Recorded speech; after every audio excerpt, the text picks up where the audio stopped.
What's up, y'all? This is your man Petro Pete, and today I'm going to talk about stretch tires. This is a very, you know, touchy subject for some people, uh, so I'm gonna get right into it. Personally, I was against stretch tires at first. I always, was like, I don't know, man. It's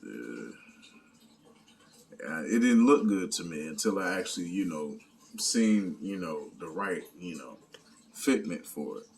If you're stretching down one size, then yeah, it's okay. You know what I'm saying? I'm cool with it. That shit makes sense to me. Um, but if you got, and I'm not throwing no shade toward anybody, that does their thing. You do what you do. It's it's your prerogative. You know what I'm saying? And basically, um, I never because the stretch tires I used to see were always, you know, the barrel was like 3 or 4 inches extended beyond the stretch tire.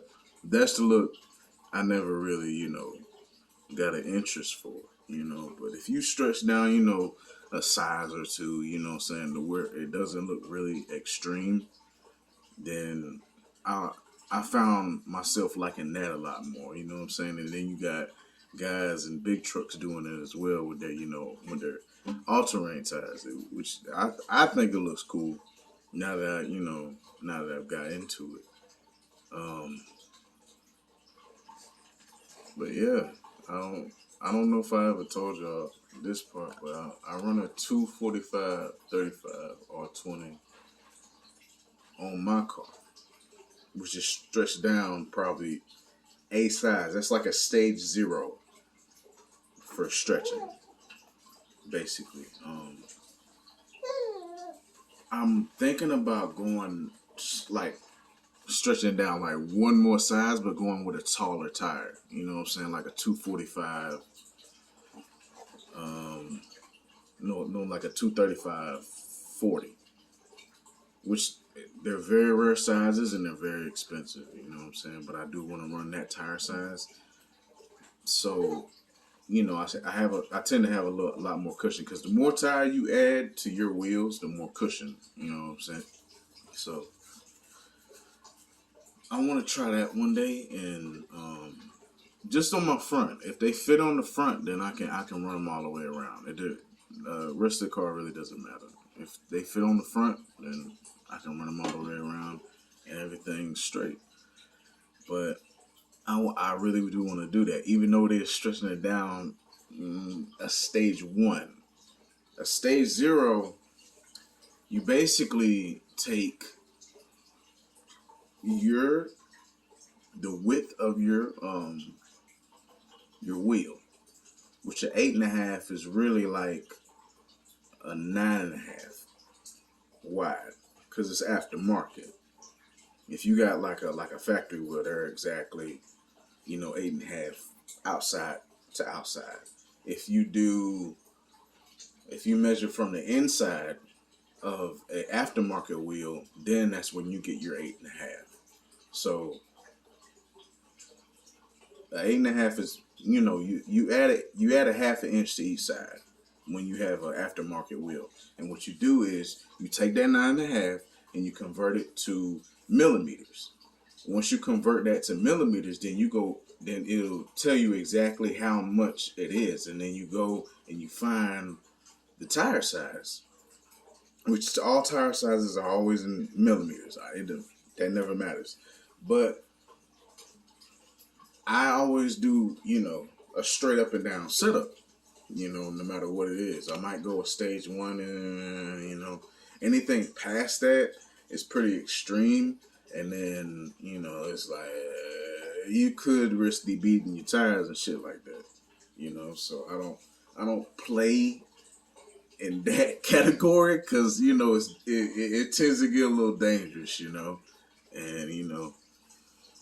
You start debeading and blowouts can be pretty bad, and I just leave that alone. But um, I convert that to millimeters, and I came up with right around 245 millimeters.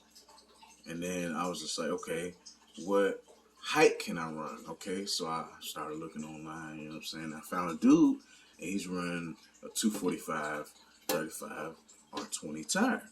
So, but he had a plus 40, you know, so I was like, let's look for it, you know. But I'm going to see if I can run a slightly taller tire and go down to, you know, a stage one stretch. Because right now I'm a stage zero, which is, you know, almost completely up and down. It's, you know, it's a smidge of stretch, just a little bit. You know, it's not enough to hurt anything. A stage one, you get a little bit more into it, but it's still okay. You're still in the okay range. If you get into a stage 2 or 3, or maybe even 4, it gets pretty dangerous, man. You know what I'm saying? But that's your fitment, and if that's what you want to go for, I say go for it, man. You know, if you can kill it, then kill it. You know what I'm saying? If you can rock it, rock it. Another thing about running stretch tires, you risk. How do I say this? You risk.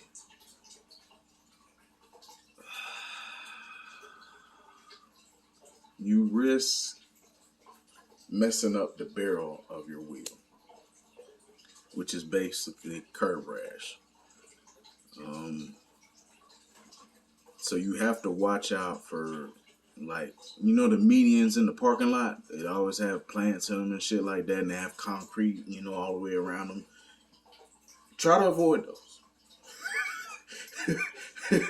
don't park close to those. If you park close to those, please be careful. But that brings me to my next subject. If you're going to run a stretch setup, get you some rim savers, man. They are the best. I actually just, you know, I recently curved my wheels on one of them fucking medians, and it was bad, man. I felt so bad because I was parked close to it, and it just brushed up against it just a little bit to where I heard it, you know what I'm saying? And then I was like, ah, and I completely turned. I jumped out the car and looked and went around, and I was like, oh, fuck. I looked at it and everything, and it saved my wheel. But only thing about those, you know what I'm saying? If you do that a couple times, they're done. You know what I'm saying? That's what they're made for. But they're, you know, they might cost like $100 for 4 of them, but shit, they're completely worth it. I would recommend getting those if you're going to run a stretch setup and you don't want to, you know, get curb rash on your wheels. Do it. I recommend it. If you don't give a fuck, then all right, go for it. I don't give a shit. But basically, they are so awesome, man. In the way, you know, that they put they give you the kit, and they have like a cohesive glue to it, to where it bonds to it really, really nice. And I was so scared of curving my wheels, you know, every single day. And then I was just like, you know what, fuck it. Let's get some rim savers, $100. Let's do it. The only other wheel, protector I would recommend is Alloy Gator. But here's the thing about Alloy Gator: they only work if you have pretty much, a flush tire. You know what I'm saying? They're not made for people who, stretch their tires. Cause you can beat on them all you want to try to get them in the socket and like nah. You know what I'm saying? So it's crazy, man. Cause I went to all the way to Alabama. I stay in Panama City, Florida. That's a good little drive, good little 5 hour drive. And with my homeboy Blake. Um, and I got all the way there, and then these are professional. They're they're meant to do they put those on the alloy gators. And then I got all the way there, and they said because your tire is stretched, I cannot beat that into place. He said if you get them in there, they're gonna slide right back the fuck out. And that's basically what they told me. And then another guy, my homeboy Nate, that's in the car club. Shout out to Lower Legacy, by the way. Um, he tried putting them on, and he beat them with a rubber mallet as hard as he could. Man, he could not get those inside the wheel. So that was $130 down the fucking drain. I just shit. And I was just trying to be safe. I was trying to, keep my wheels from getting curved. You know what I'm saying? But apparently not. It doesn't work for every single wheel. So I lost out on that. And later on, I was just like, oh man, I gotta get something. So I tried these little $16 ones. you get from Walmart or whatever, right? And then those didn't work out because they weren't big enough for the barrel on the edge. You know what I'm saying? So I was like, let me stop being cheap. Because, hey, I don't know if I told you this shit. I always do shit the cheap way, but it ends up biting me in the ass after a while. And I'm just like, all right, fuck it. Buy the right thing, and you'll be okay. So I end up getting the rim savers. I recommend them for anybody. They come in a bunch of fucking colors. You can get them singles. But they're $100. But it's your boy signing out. Love y'all. Gaslight. Gas!